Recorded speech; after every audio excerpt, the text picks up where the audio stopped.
Bonjour, bienvenue à ce premier webinaire sur les problématiques priorisées dans notre tout nouveau plan directeur de l'eau. On commence avec la destruction et ou dégradation des milieux humides et hydriques. D'abord, définissons les milieux humides et hydriques.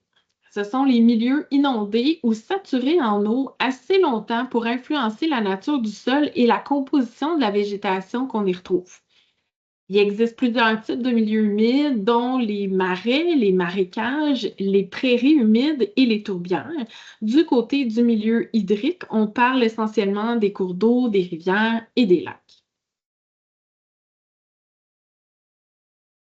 Ces milieux ont plusieurs fonctions et rendent des services écosystémiques. Parmi ceux-ci, on retrouve la production primaire d'eau, d'oxygène, de matières premières, la filtration de l'eau, la régulation des débits en jouant le rôle de zone tampon et bien entendu, ils abritent bon nombre d'espèces fauniques et floristiques.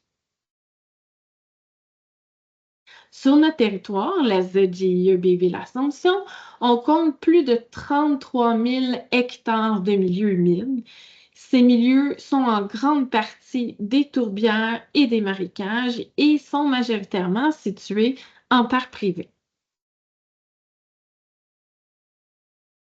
Du côté des milieux hydriques, on dénombre 4 240 lacs qui couvrent environ 4 de notre territoire. Ces lacs sont de différentes tailles.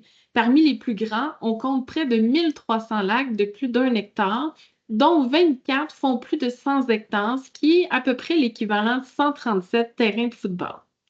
On connaît bien les lacs Waro, le lac Archambault du côté de la Nodière. Du côté des Laurentides, on peut penser au lac de l'Achigan. Le territoire est sillonné par de nombreux cours d'eau permanents, et cela sur plus de 3300 kilomètres. Voici un petit portrait de nos milieux humides et hydriques du nord au sud.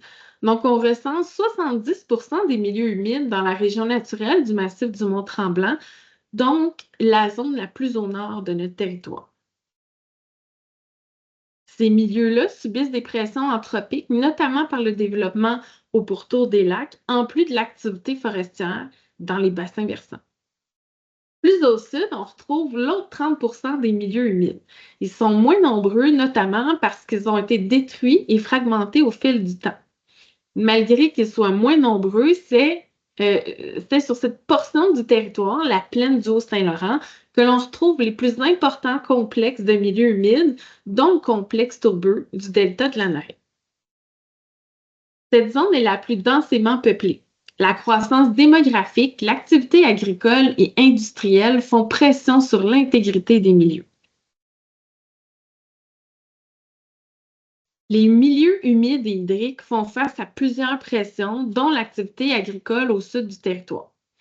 Les pratiques agricoles conventionnelles peuvent avoir des conséquences sur la ressource eau, tant sur le plan de la qualité que de la quantité. Parmi ces pratiques, on pense au remblai, au drainage et l'irrigation des terres, mais aussi à tous les apports en nutriments et pesticides. Le territoire abrite plusieurs barrages de taille et d'usage variés, que ce soit à des fins d'agriculture, de villégiature ou de réservoirs d'eau destinés à l'alimentation en eau potable. Le développement résidentiel et commercial, ainsi que les corridors de transport, c'est-à-dire les routes, sont également des menaces à l'intégrité des milieux humides et hydriques, au sud comme au nord de notre territoire. Enfin, on ne peut pas passer à côté des changements climatiques. Ils ont et auront des impacts notamment sur la quantité d'eau disponible, mais également sur la qualité de nos milieux humides et hydriques, leur diversité, leur distribution et leur fonction.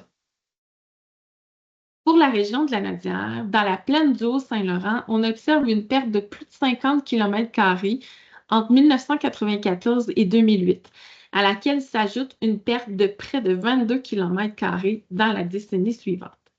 Pour notre territoire, cela représente une diminution de près de 11% depuis 1994.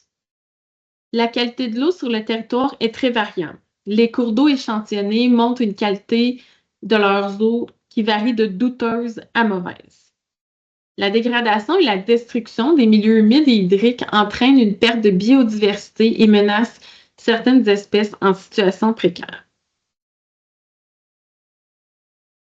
Ce portrait a mené les acteurs de notre territoire à réfléchir sur l'état de la situation et voir comment nous pourrions préserver ces milieux d'une grande importance.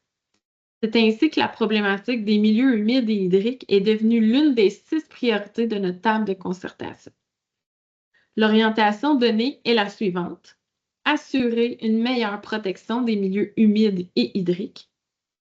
Et pour y arriver, la table de concertation a fixé 10 objectifs que l'on peut résumer ainsi: mieux documenter les milieux humides, augmenter la superficie des milieux humides et hydriques avec des statuts de conservation ou de protection, améliorer le processus de concertation pour la conservation des milieux humides, faire de la sensibilisation citoyenne et enfin favoriser l'accessibilité responsable au plan d'eau. Maintenant que vous avez une petite idée de la situation de nos milieux humides et hydriques, je vous invite à consulter notre site Internet dédié à la consultation publique. Vous y retrouverez toute l'information en lien sur cette problématique priorisée ainsi que les objectifs à atteindre.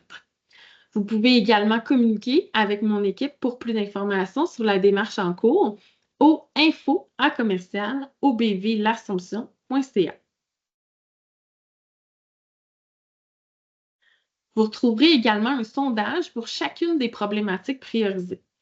Vous êtes invité à le compléter pour nous transmettre des actions qui permettront d'atteindre nos objectifs. Je vous rappelle que nous tiendrons une consultation en présentiel le 19 février prochain au club de golf Montcalm. Inscrivez-vous dès maintenant. Merci et au plaisir de vous retrouver dans la prochaine capsule.